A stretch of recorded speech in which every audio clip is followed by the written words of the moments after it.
All right, the Zoom has been launched.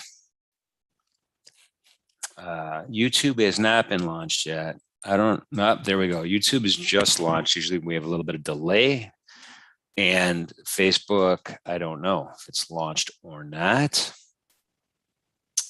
We'll find out in a second. But all you should see right now on your screen is just kind of a cover sheet, Ninjatrader Futures Trading 101. And if you do, give me I could see that just perfectly well in the chat box. Lee, hey, good to see you. Back-to-back webinars. Thanks for being here with me. Appreciate it. How about that market after this morning's trade idea? Wow, good thing we put a stop loss in, huh?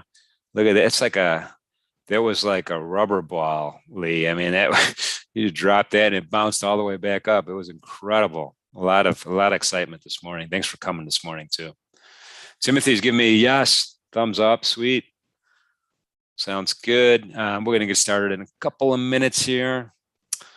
Thanks for coming. Future Trading 101. We're kind of doing this on a weekly basis. And feel free to ask questions as you go. You know, we could deviate from the script a little bit or a lot of bit if you want. It'll be okay. I know we're going to have some new folks here today as well. And start from the start. Yeah, today was scary. It was just a very interesting. We live in interesting times, for sure. We have a lot of excitement going on in these markets, driven by a lot of different factors. The Federal Reserve. Now we have inflation to deal with. We have energy prices going crazy. We have renewable / alternative / clean energy initiatives everywhere. Digital technology is taking over the world. A lot of fun stuff, for sure. We're going to get started right on time. I just don't want to start too early, just to make sure people were told to come at noon. So we'll start at noon. Glad everybody has found the question and answer box. I will try to pick these off as we go. Man Carrillo is here. Welcome. Appreciate you being here today. And I think the Facebook folks are here as well right now. I have my trusted sidekick, Isabella, helping with Q&As. Appreciate that. Thank you, Isabella. And it is the 17th? It's the 18th, Thursday the 18th. Time is flying. It's almost Thanksgiving here in the U.S. And this calendar year has actually gone pretty fast. It is actually 12 o'clock East Coast time, 11 o'clock Chicago time. Let's go ahead and get started. For those of you who are new to these events, my name is Jim Cagnina, Senior Education and Training Specialist for the Ninjatrader platform. And if you're not new to the events, my name is still Jim Cagnina. Welcome. Thanks for coming today. We're going to do Futures Trading 101 for new traders. And maybe this will help non-new traders as well. Let me just kind of adjust, turn off that cell phone from actually making noise. I just did that. Now I think we could officially get started here. All right. Typing questions as we go. We're going to review a bunch of these markets. Thank you for the question, Mr. Renko. Good morning. And thank you for Renko buyers. We appreciate that. I do want to remind everybody trading futures, options on futures involves substantial risk of loss, not suitable for all traders and investors. Oftentimes in futures trading, you have a high combination of leverage and volatility. And although that could be an equation for opportunity, also an equation for risk. So be careful. Only fund your futures trading account with risk capital. My personal definition, money I could afford to lose, doesn't change my lifestyle, doesn't lengthen my retirement horizon, and doesn't overly stress me out. Stress in life matters. We tend to make bad decisions when we're under stress.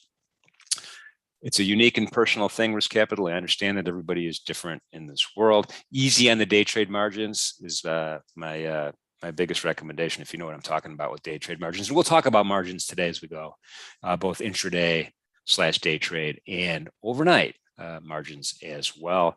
I'm going to try to tell the story as much as I can from the Ninjatrader trading platform.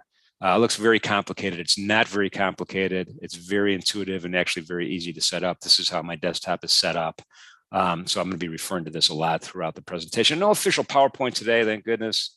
So I don't have to worry about that. So I'm going to give you a brief history really quickly. I mean, literally, people have been trading forever, right? If you remember high school history, Greeks and Phoenician merchants in the Mediterranean were, sailing back and forth, doing deals, trading things all the time. Fast forward a little bit further to 1571. The Royal Exchange in London officially was sanctioned by the Queen of England. Dojimi Rice Exchange, 1667. You might recognize the word doji. Certainly, we got a lot out of that initial rice exchange, initial commodity exchange with candlestick analysis. We still use it today. And it's very powerful tool. You're looking at a candlestick chart right now. This is a 10-minute E-mini S&P 500 stock index future, and this is a 10-minute candlestick chart we're looking at. And we'll talk more about that as we go forward also. Let's fast forward to 1848, CBOT, Chicago Board of Trade. That's where I started my career, although not in 1848. It was really the world's first futures exchange based in Chicago, and within 20 years or so, they developed those octagonal futures trading pits. Talk about that more in a second. 1898, the predecessor, the CME Group came into being from the Chicago Butter and Egg Board. So these are all commodities as we think in terms of commodities. Grain, oats, wheat, soybeans, cocoa, coffee, sugar. Tangible commodities were really the focus back then. And then the next big milestone is I started working on the floor of the Chicago Board of Trade in the early 80s. I was in the 30-year U.S. Treasury bond pit way before we had screens, online trading, electronic trading. And back then, access to these markets were limited, right? As retail traders, that I'm going to characterize ourselves as, we didn't really have easy access to trade futures, right? If we were sophisticated enough, we could open up an account with the brokerage firm and be able to call that firm, call orders in to that firm, and that firm then would relay that order over to the desk on the floor of the Board of Trade, and a clerk would write down your order on a piece of paper and hand it to a runner, which was me, and I would grab that piece of paper, run it over to the broker on the edge of the pit. They would take that piece of paper, turn around, and try to execute it with other traders that were in the pit. Then once that trade was executed, they would write the answer down, your fill price down, and all that stuff on a piece of paper and hand it back to me. I'd run it back to the phone. The phone clerk would call the broker, and the broker would call you. Not very efficient, right? Not set up for off-floor trading, but that's how it worked. And that's how it worked. And sometimes you didn't get a fill back for, you didn't know what price you were filled at, or you didn't get a fill back for hours. And sometimes you got your answer, and it was unable. Your fill was unable. You didn't get a fill. Very frustrating. Very hard to participate. Good news is, the CME develops the S&P 500 stock index in 1982, and then 10 years later, they went electronic with the Globex electronic trading platform, right? The electronic matching engine side by side with the trading floor, right? So now traders are able to place trades electronically as well, right? And then the internet's kicking in. We're dialing in with our AOL accounts. Remember your AOL accounts? That's how you would we would log into the internet back then. Probably many of you guys aren't old enough to know what that is. Hey, John, I didn't see your greeting. Hi, thanks for being here. But really what kind of started this whole online trading revolution was in 1997. CME came out with the E-mini S&P 500. That's the market I'm looking at right now, right?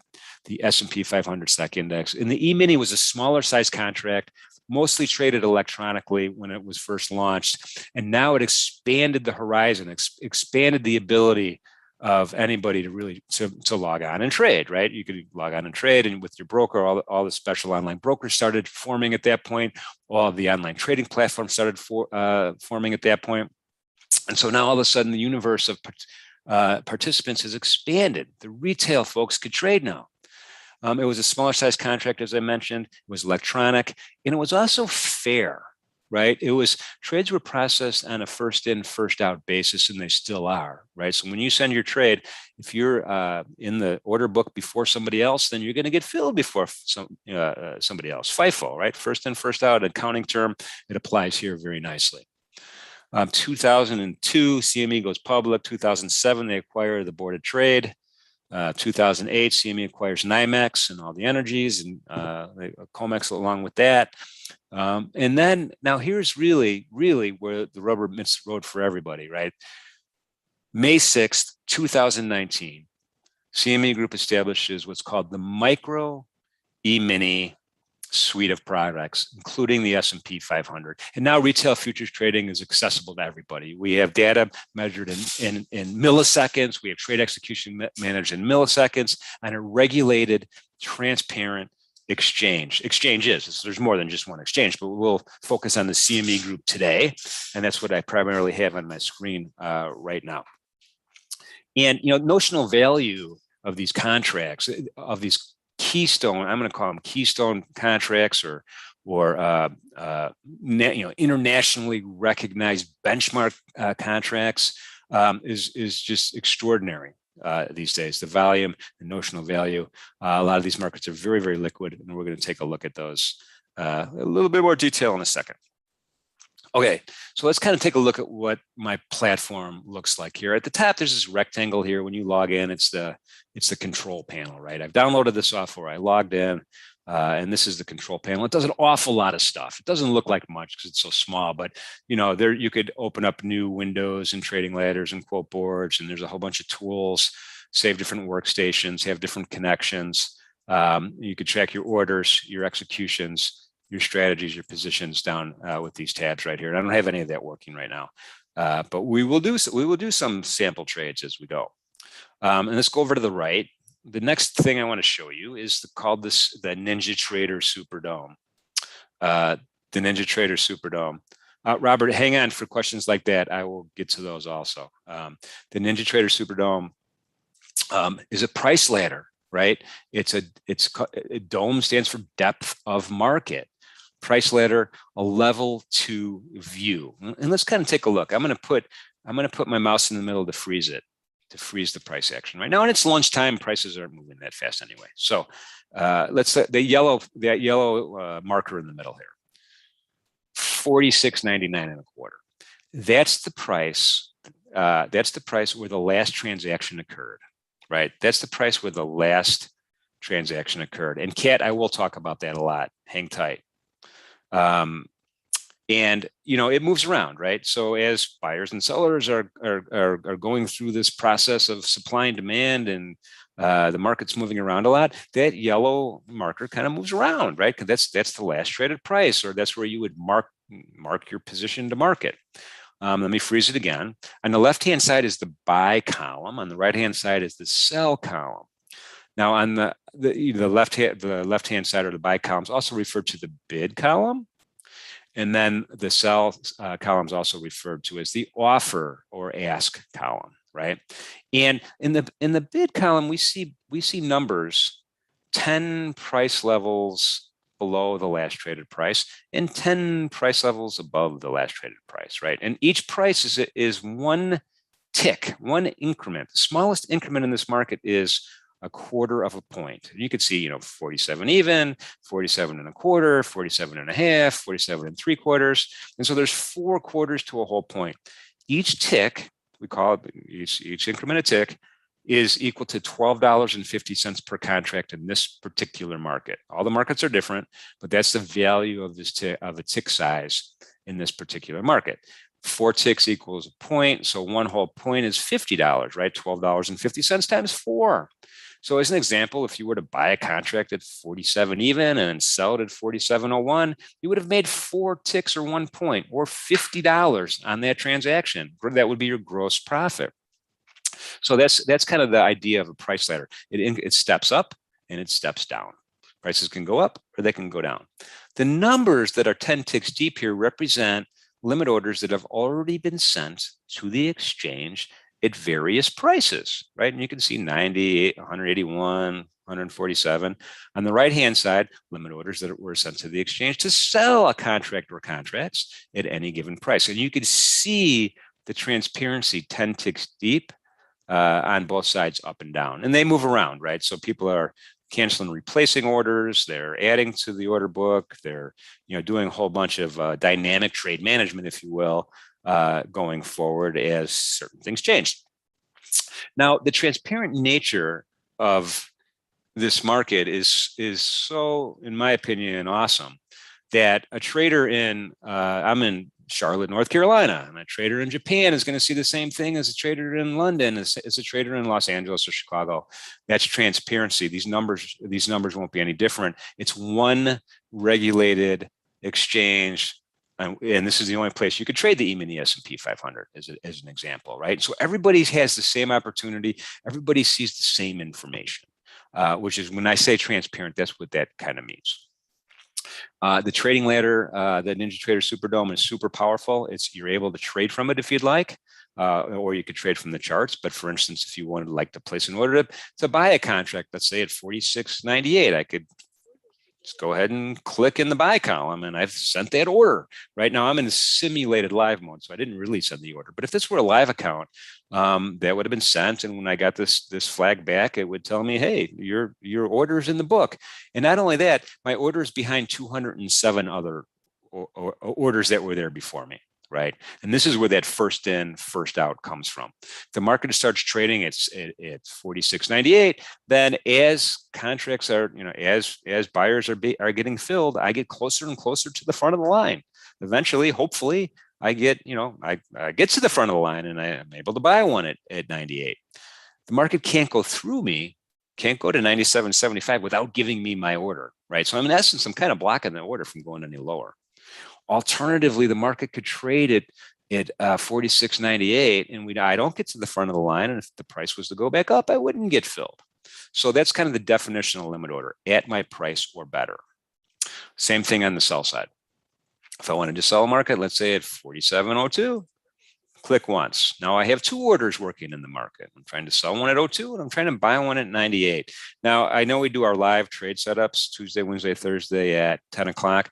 I'm going to be randomly putting trades in here, so do not follow along with me on the trade ideas. This is just samples. If I want to go ahead and change my mind and say, hey, I want to sell it higher, I just click on my order and click again.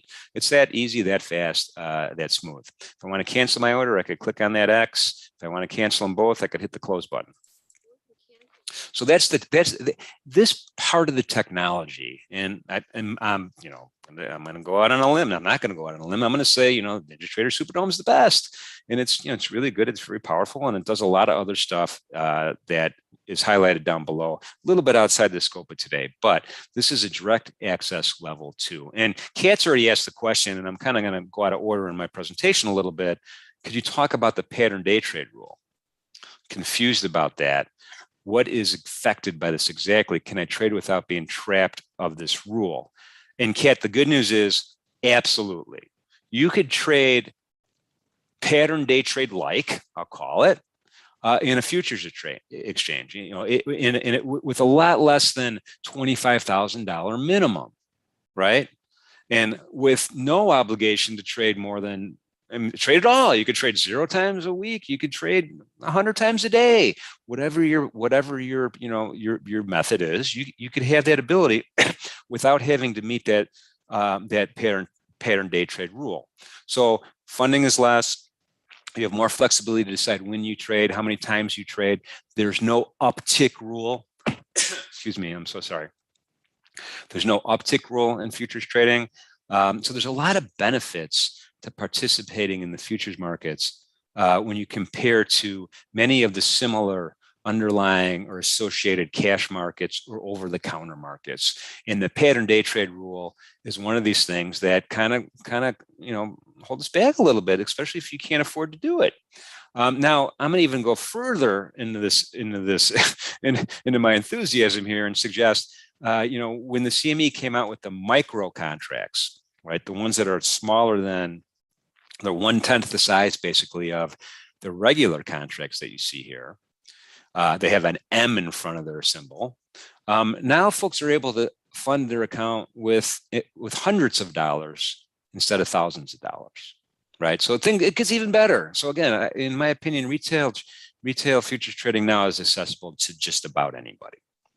And I'll talk more about some benefits of futures as we go forward. But since Kat asked the question, she opened the door. He or she, I don't know if you're he or she. Kat opened the door, and I'm gonna go. I thought I'd just pop in there. Anders says, why can we only see 10 levels of prices? Well, this is how my dome is set up, and the 10 levels of prices are kind of relevant for most day traders, because again, we're looking for most day traders are looking for areas of support and resistance, and they're looking to take advantage of smaller price moves than maybe a position trader would be, or a day trader would be. And to be honest with you, in my decades of experience trading, I've used pretty much every platform you could think of, including the one that you're suggesting. And the once I get past 10 levels of bid and asks that are moving around a lot, I don't have any value other than wasting my bandwidth. So again, that's my opinion. So Christy, this is the NinjaTrader trading software. So you would go ahead and you would get that. You'd go to ninjatrader.com and get the trading platform. But thank you for asking that question. Kat says I am a she. All right, cool. You can't assume these days. This is I'm an older fella. I've been doing this for decades. I won't tell you exactly how old I am. Actually, I probably just did. I was on the floor of the board in the early 80s. But you never can. You gotta be careful what you say out loud these days. But I'm going to be as respectful as possible.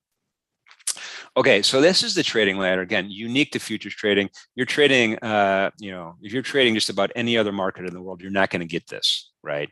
Maybe you're going to get it. Maybe you can get a level 2 NASDAQ view with a brokerage firm, again, pattern day trade rules and steps in front of your way. And then maybe you're seeing the whole ECN, or maybe you're not.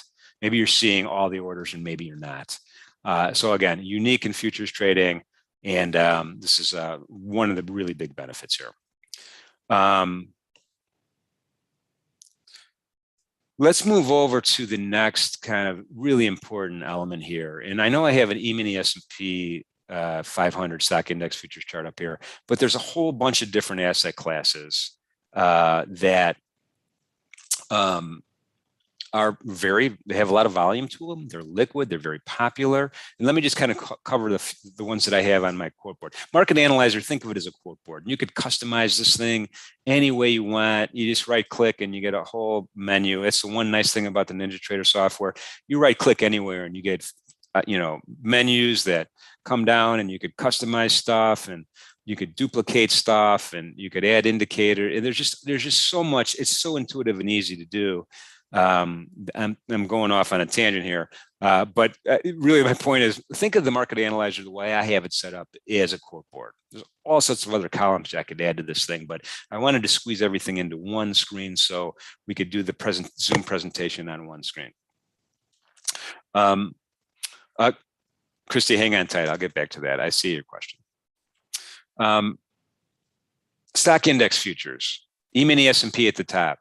NASDAQ 100 next, right? So you got the ES, this is 500 contracts. This is the, large cap stocks, widely followed on TV. NASDAQ 100, non-financial, not to be confused with the NASDAQ composite index. It's the NASDAQ 100, right? And the bigger ones, and, think of Tesla, Apple, those kind of things. That's non-financials. You can't be a bank and be in that index. Russell 2000, small cap stocks. YM, that's the Dow Jones Industrial Average, 30 blue chip stocks, they call them. And I added FDAX on here. This is just a German. It's a very good market. There's several really good Eurex exchange German index futures that you could trade, including the Stocks 50 and the FDAX. So I just threw that up there because I like to see kind of prices of that particular market every day. Now, underneath it, I have the same asset classes, but I have the micros, right? I have that micro contracts on here. So I have M stands for micro. So MES is the micro ES, the micro NASDAQ, the micro Russell, and the micro Dow and the micro Russell. on my quote board as well. And just to give you an idea, I'm going to go ahead and I am going to duplicate my trading ladder here, and I want to hold side by side. Let's see if I have an MES loaded on here. No, but I could easily do it. MES is for the double click. And what I want to show is we have the classic E-mini S&P up here, the one that was created in 97 on the right-hand side. This is the $12.50 per tick or $50 per point market per contract.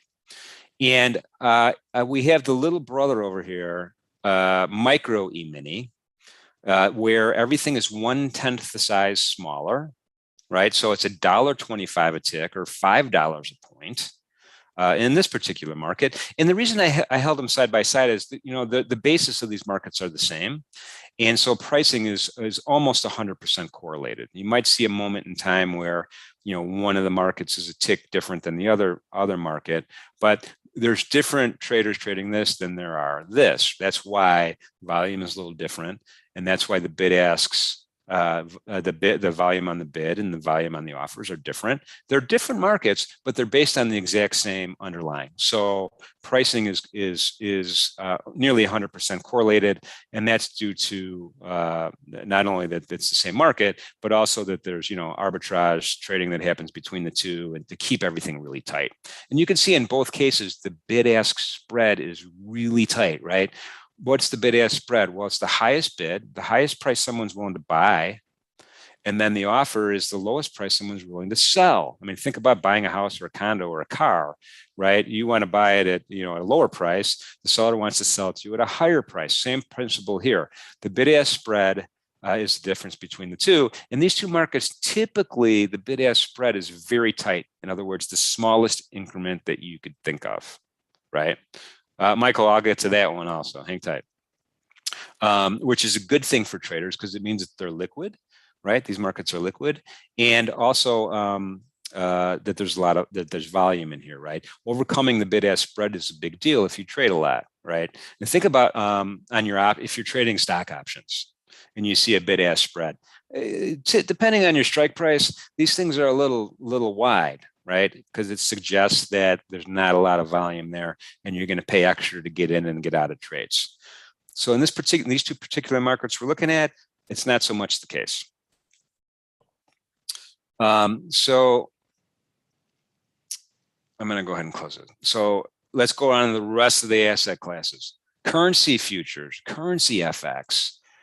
We have all of the majors, right? Aussie dollar, British pound sterling versus the US, Canadian, Euro FX.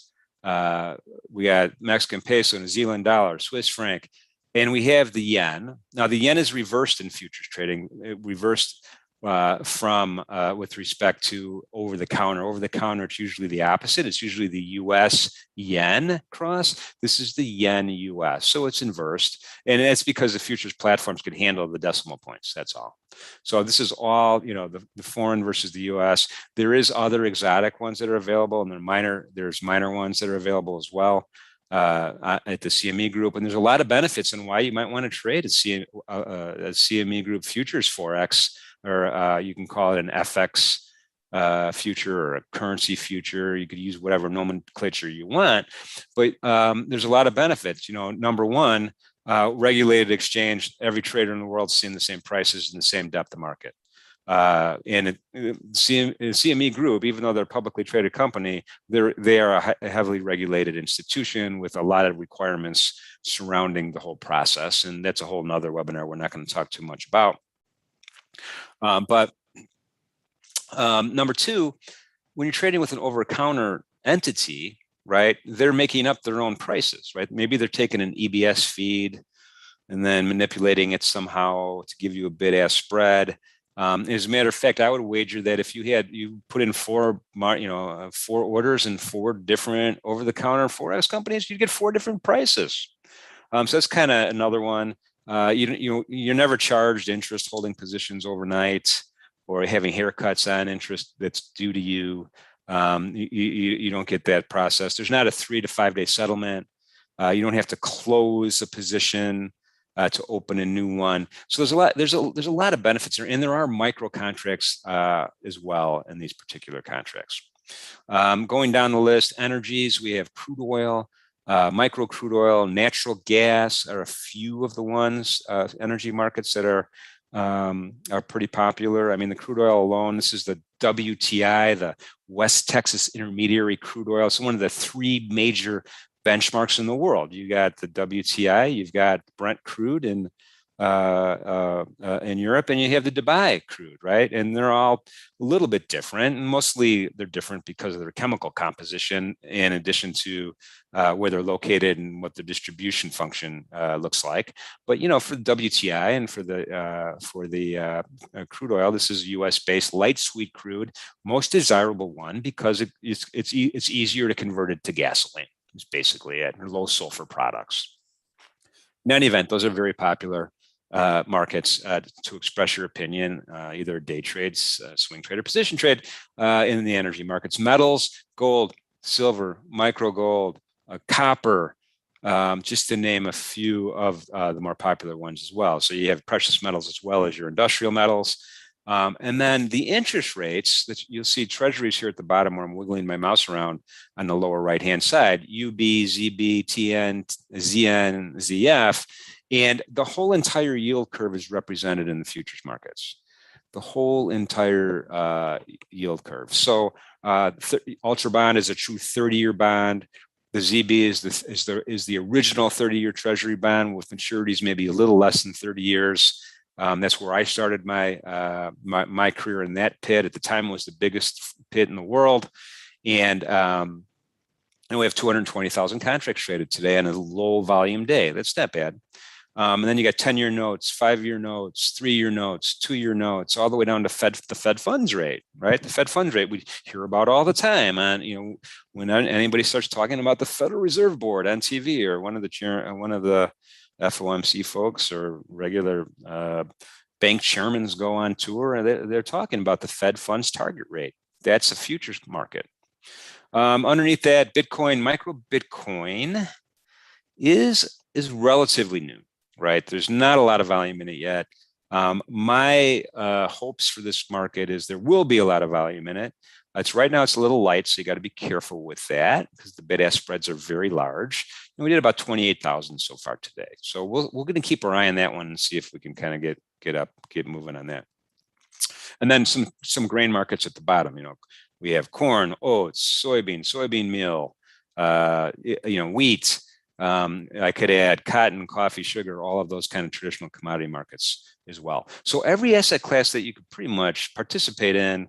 And there's some exotic ones if you're thinking about electricity and weather and some stuff like that, but those aren't really retail markets. These ones are, and you could really dive into becoming an expert at any of these and participating in any of these, should you express an interest.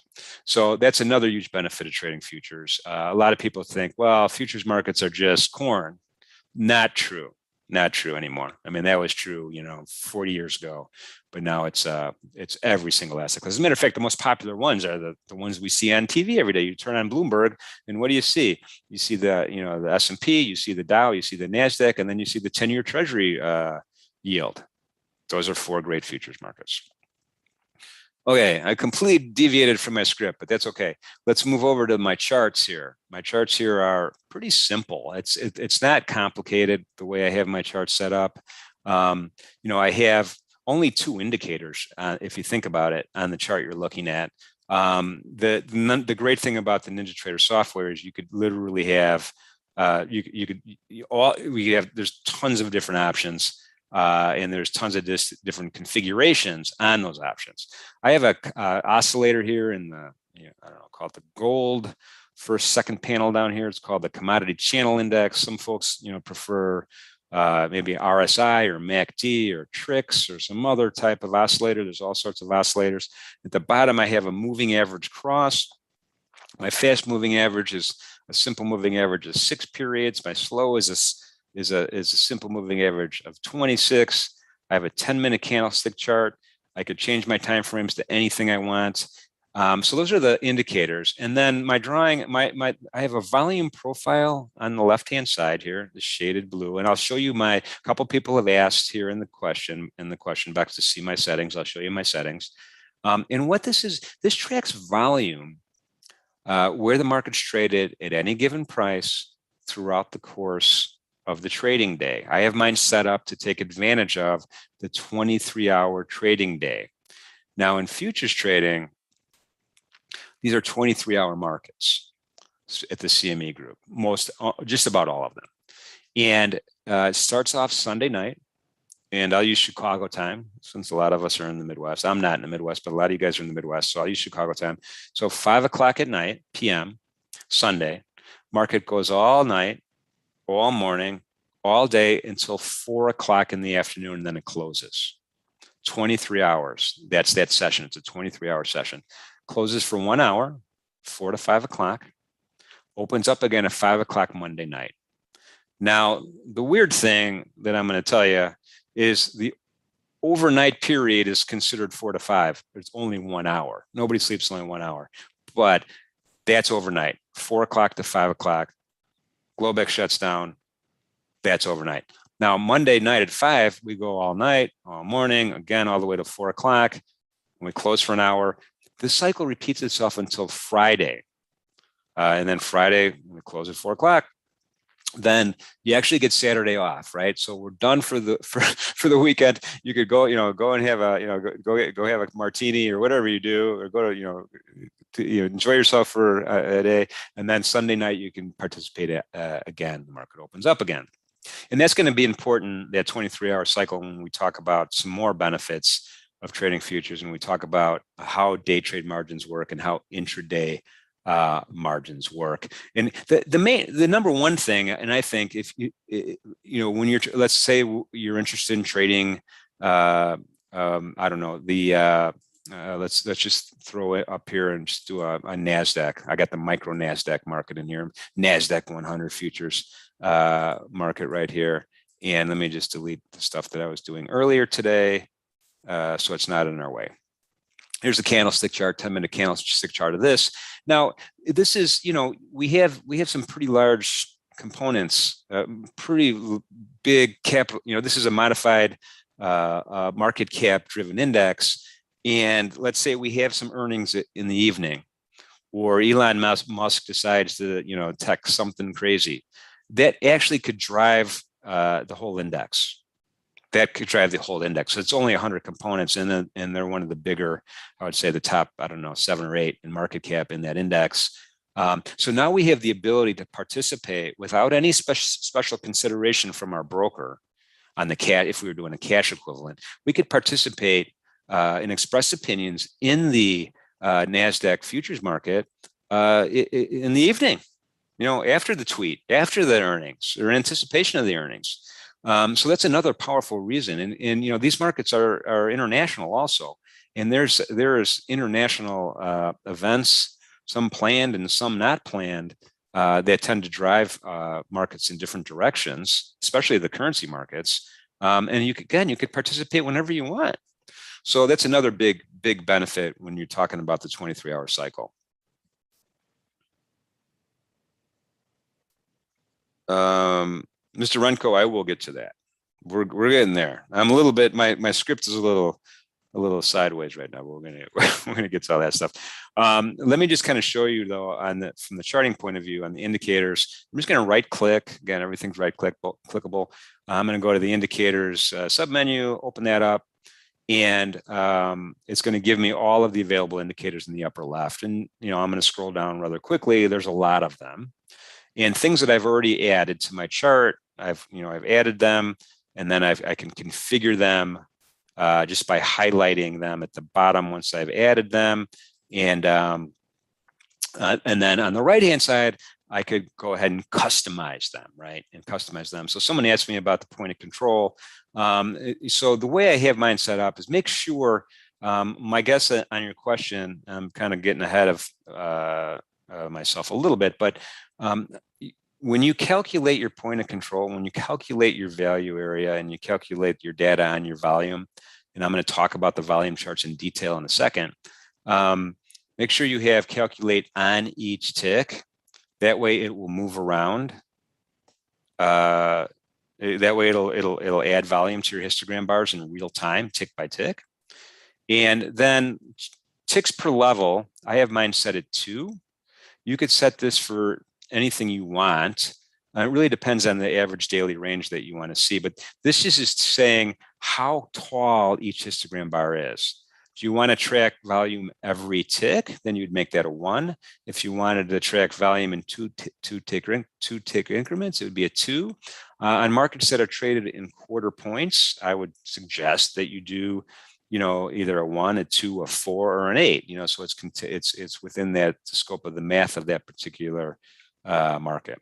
Value area at 68%. Do not change that. And what the value area is look at this. Look at the histogram bars behind here, and you see a dark blue area here, dark blue area, and then a light blue area at the top, a light blue area at the bottom. This is just telling us where one standard deviation worth of volume is traded, right? And that's 68%. That's approximately 68%, right? That's the definition of standard deviation. And so we call it the value area in this dark blue, and then prices then above here in this light blue, and this is not very ingenious, but we call it prices above value. And then down below in the light blue, well, yeah, you got it. We call it prices below value. So that's kind of the idea here. And I'll get more into detail on volume profile in a minute, but someone asked me what my settings were. And then the only other thing I changed down here is show volume level labels. And that's how I have mine set up. Hopefully that was helpful. That's whoever asked that question. Okay. Just kind of glancing at the questions here just to make sure we're not going too far down the line without getting to everybody. I think we're good. All right. Volume profile. I want to spend some time on this because this is really a big deal. I'm going to shoot over to the E-mini S&P market right here, right now, to kind of talk about it a little bit better. And the way that traders, especially me, would use this information is to develop areas of interest, right? The longest part of the volume profile here, the longest histogram bar is called the point of control. And I just have it highlighted gold. You could make it whatever color you want. And this is simply the price level where more volume is transacted, more buyers and sellers have agreed to a price at 46.79.5 than any other price. Now, you didn't really agree to a price. This is just where the trades were matched. But this is, what I would call price happiness sometimes. And oftentimes there is really a normal bell-shaped Gaussian distribution here. Not the case today. We have kind of a double distribution with a lot of volume down low after we had a big break today. And then we rally back up again. We're generating some volume up high. And so it's giving me an idea, areas of interest. And one area of interest, of course, is the point of control. The other area of interest is the top of the value area. And I have that dotted extension line up there and the bottom of the value area. And what makes this unique is you can't really get a comprehensive view of the entire market on one volume chart, just about any other asset class that you want to trade. And again, it's another feature that really makes futures trading very, in my opinion, it's a very, very good place to be, saying it less than scientifically. In any event, the other stuff I have on here are just drawing tools, rectangles, and Fibonacci retracement tools. So we're going to go ahead and get into we're going to do a sample trade. I'm just going to randomly throw a trade in, and I want to kind of take a look at the top control panel. And you'll see I have 2 sim accounts up here. I have cash values in those sim accounts. I have a column called Intraday Margin, and this is going to tell me how much intraday or day trade margin I'm using when I have an open position. And now I have the next column over is excess intraday margin. That's how much extra buying power I have. Think of day trade margin as buying power. And then initial margin. Now this margin is not set by your broker. This margin, the initial margin, is set by the exchange itself. And it comes into play when you decide to carry positions overnight or for longer. And remember, overnight's only for an hour. But that's the brokerage firms can't deviate from that. This is a rule. This is what it is for everybody. And then the next column over talks about excess initial. And then liquidated value. So let's go ahead and I'm just going to take this E-mini S&P. Now I'm going to just click on, I'm going to sell a contract at the market. I'm going to click on this market order button. and it's going to sell a contract in the market. Now, remember, you could do that in futures trading. You don't have to wait for an uptick or any of that stuff. I just decided I think the market's going to go down, so I sold one. And again, don't follow me live at home. This is just kind of random, random demonstration. So I see here. So I have information in several different places. So I'm going to freeze my my dome for a second. This brown shaded area is where the price that I sold a contract, 46.99 3/4. And remember, the yellow is where the last traded price is, right? And it's going to move around. I'm going to take my mouse off it. It's going to move around. I also have a graphical representation on my chart as well that shows me I'm short a contract. I'm red. Red is short. Green is long. Short means I sold, and I have a short position. If I would have bought one, it would have, we would say we're long a contract, right? We bought a contract, and that's green. So it's color coded, and it's also color coded at the bottom of the trading ladder as well. And it's showing us, what our gross P&L is. So right now the market's is actually going up in price. And if I were to liquidate my trade here, I would lose it. I would have mark to market if I were to go ahead and buy a contract higher, then I would have lost 1.5 points, or remember it's $50 a point, so it'd be $75 gross loss. I'll move my mouse back, and that's how you kind of read that. Now, what I really wanted to show though, at the top here, we have a thing called intraday margin, and now we have $500 in SimCag Sim account. I don't know why it's called SimCag Simi, but in the SimCag Simi account, where we started with 5,000, we're using $500 of intraday margin by establishing that position. Right. So my excess intraday margin now is 4,500 minus my P&L, which is negative. So my excess margin now is 4,437, and it's moving around in real time. So that's kind of absurd. I'm using 10% about, right, of my starting value. The initial margin, if I were to hold this position over, would be $12,650. Well, I only have 5,000. I don't have enough. So my excess initial margin is 7,700. I couldn't hold that position over. I would have to liquidate before 4 o'clock. But that's the intention of most of us, right? The intention is to day trade and to be in and out of positions one or more times during the day. And at the end of the day, be flat, have no positions, and start again. And that's why in futures trading, you're able to fund your account with less than the initial margin, right? Maybe in my example here, I would have funded with $5,000. If you're trading micros, maybe you're funding with $1,000 because it's 1/10 the size. Remember, micros are 1/10 the size, which means my intraday margin would only be $50 if I had a micro E-mini S&P-N instead of a classic E-mini S&P-N.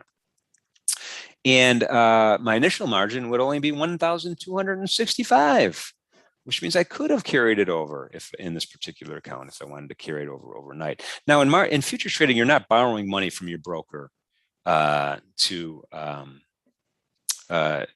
put up margin.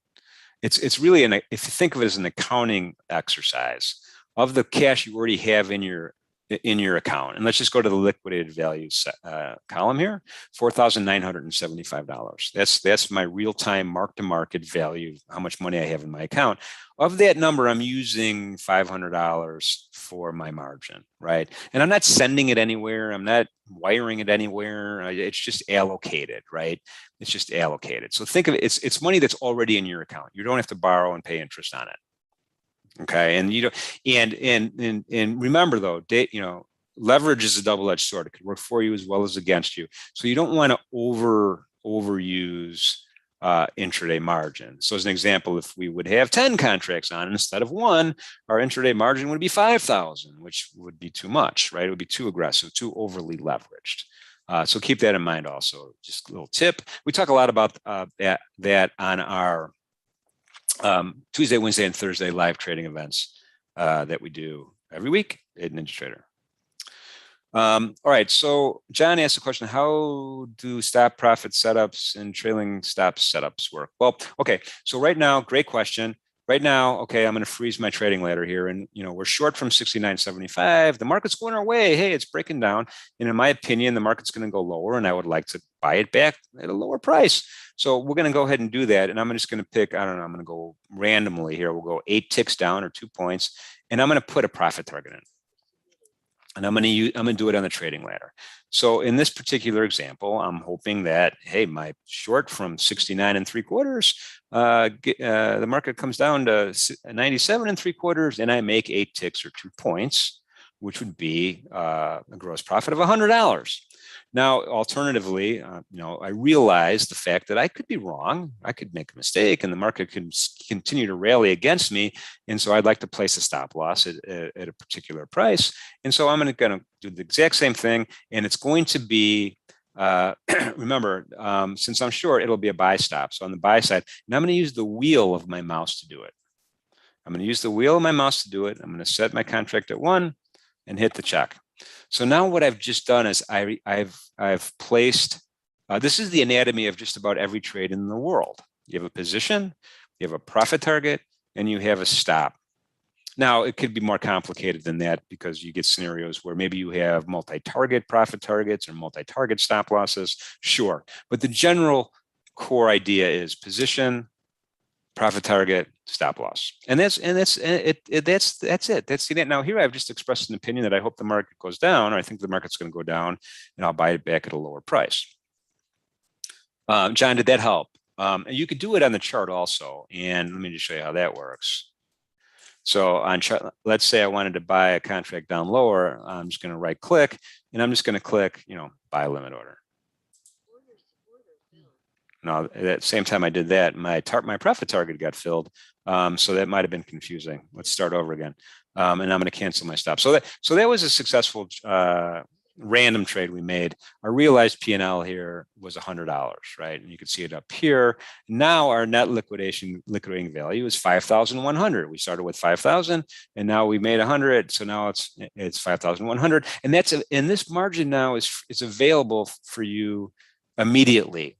It's freed up immediately, right? You don't have to wait. It's there. If I wanted to place another trade, immediately I could place another trade. So I'm going to right click again, and I'm just going to go ahead and buy a contract here, and I'll look back up, and I'm using $500 to put that order in, right? Because I have one contract in the E-mini S&P. If I wanted to do another one, let's say I want to have 2 contracts, I'll buy another one a little bit lower. Maybe I'll see if we can get down there. And now I have I'm using $1,000 of my intraday margin. So it's multiplicative math. It's straightforward. It's really easy to think about. Just don't be overly aggressive with the day trade margin. And if you just change your mind, you want to cancel everything, you just hit the close button on the trading ladder, and we're good to go. All right, 1249. A couple more points to go over here. If I missed a question, I will scroll back up and try to find it.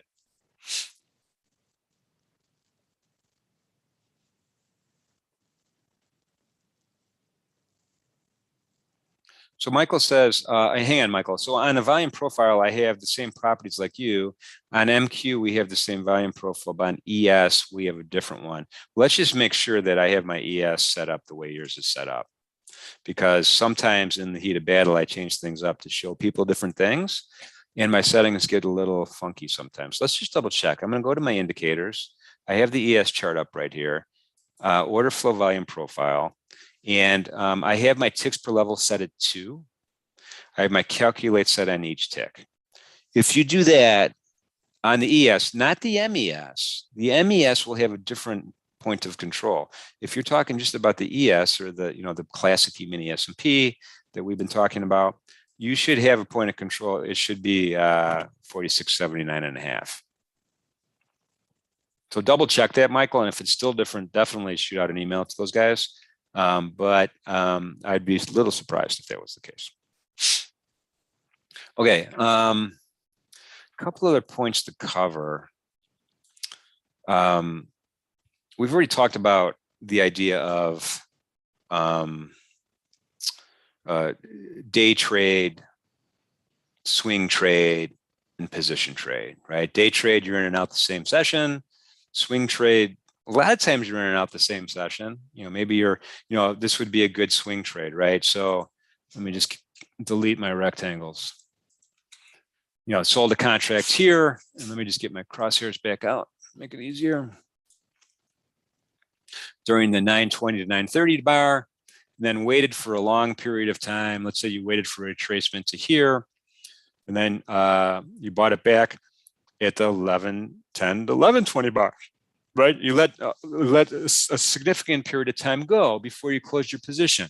Or maybe you're opening a position today and you're going to close it tomorrow. That could also be considered a swing trade. You're looking for, large swings, A to B or B to C or C to D. And that's another technique. Alternatively, maybe you're position trading. Maybe you feel like, going into the Christmas season, the stock index, the Dow Jones is going to rally to 37,000. I don't know. I'm just making it up. And you can go ahead and buy a YM or a mini Dow contract and hold it, right? Hold it overnight, hold it past the weekend, hold it, until one of two things happens. You decide to liquidate it, or the contract expires and you would roll it over to what's called the next contract month. Very easy to do. Ninjatrader software reminds you with the pop-up window, and it's a relatively simple process. But most contracts have an expiration date.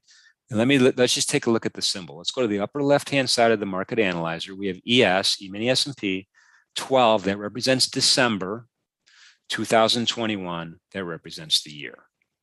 The next contract month is next year, right? So that would be a 22, and it's March. So it'd be 3/22. The next one is June 22. And the next one after that's September 22. And then finally it's December 22, right? So every quarter, basically, this contract expires, and the new contract month, everybody starts trading.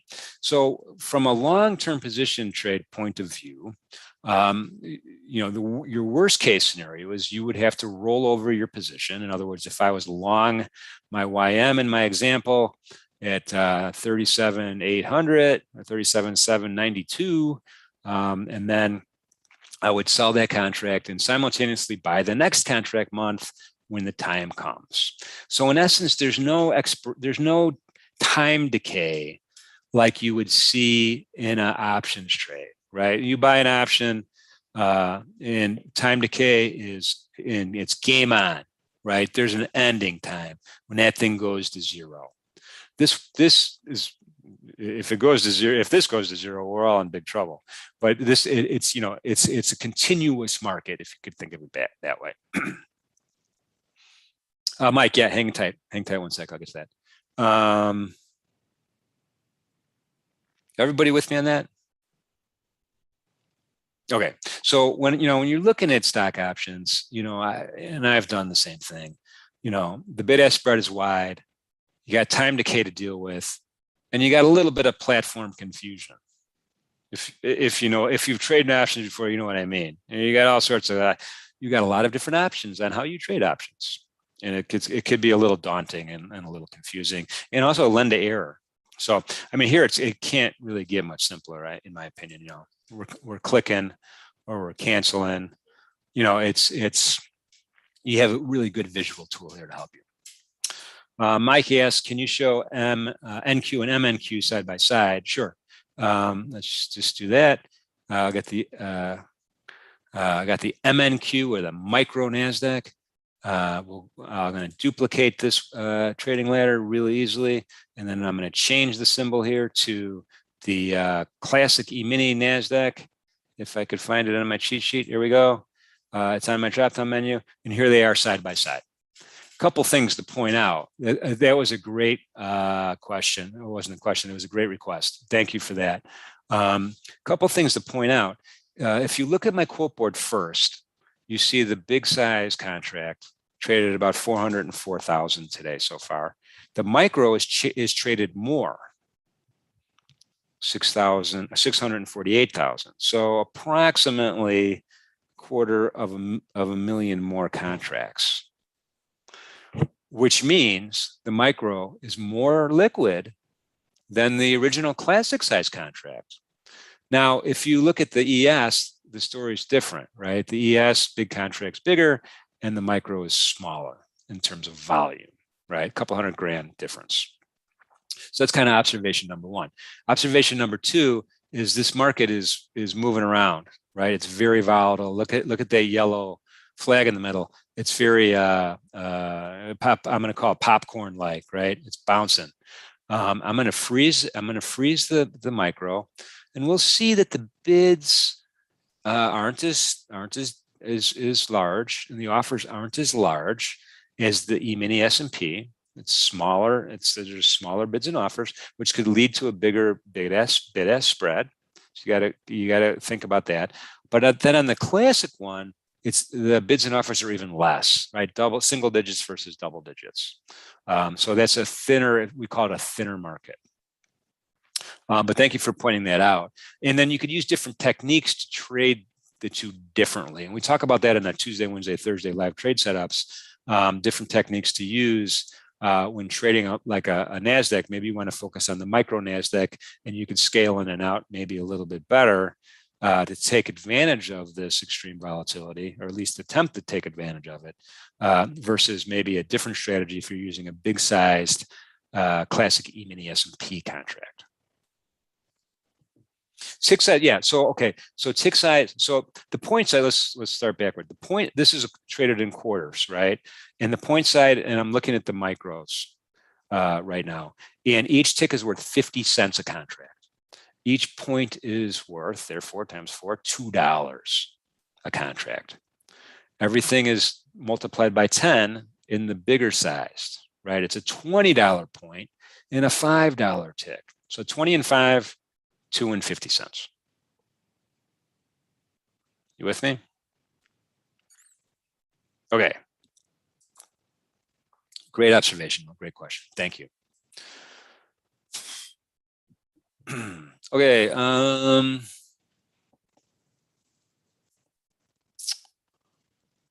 Where are we at? Let me scroll back up in the question and answers. We're pretty much almost done my outline here. We're right on the hour mark.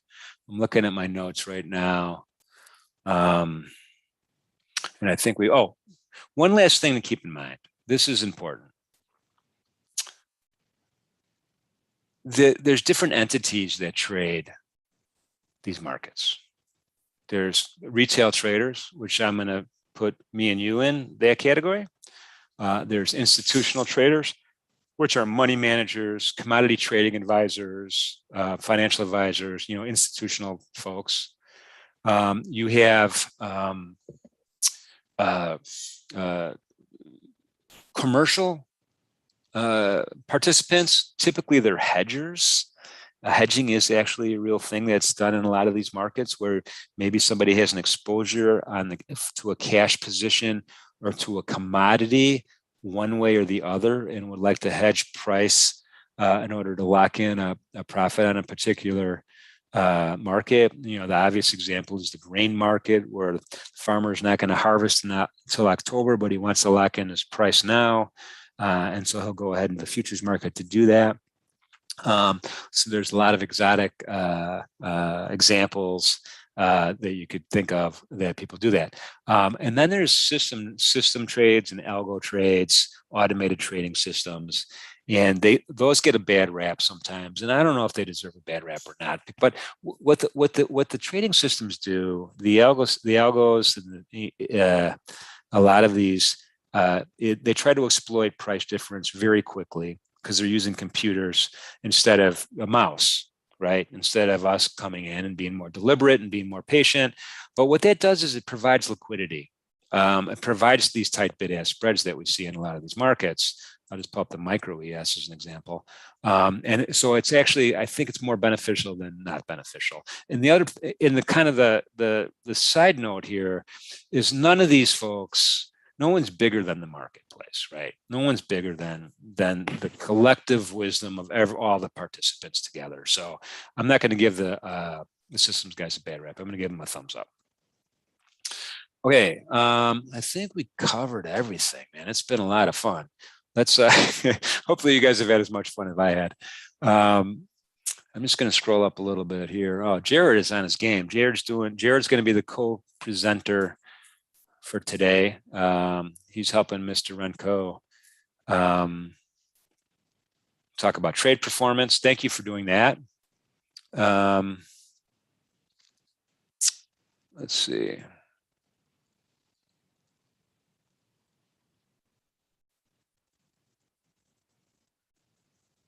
Yeah, well, Michael, that's a good question. So, you got to think about switching your platform. I'm just teasing you. Okay. So, Christy, we talked about volume profile. There are number bars and other types of volume tools here. We just don't have time to actually pull them up. But if you go to the indicators area here and you want to see the whole order flow suite, you got cumulative delta, delta map, trade detector, and VWAP, volume weighted average price. So those are kind of things you could add and to your charts as well. If you're a volume person, which I am. All right. I think we've covered a lot of ground. I do want to remind everybody trading futures, option on futures involves substantial risk, not suitable for all traders and investors. Easy on the day trade margin, for sure. And if Isabella, if you could just cut and paste the platform training schedule, because I think next week is a little different than this week. A different event coming next week. Tuesday, Wednesday, Thursdays, there's still the live trading events, although Thursday is Thanksgiving, so maybe not. Hopefully they won't make me work on Thanksgiving. But follow that schedule. Thank you for doing this. Isabella's cut and pasted in Zoom and in YouTube, as well as Facebook. And from a trading ladder tip point of view, Christy, if you just right click, you're going to get options. You're going to get you could add indicators, you could add columns, notes, P&L, volume, APQ on there. And which in essence expands the columns here. And then you could also add indicators to give a color code on prices. So just right click and experiment with that. And then I think hopefully you'll be able to find out how to apply it to the Superdome. Bobby, this is recorded. That was going to be my second to last point.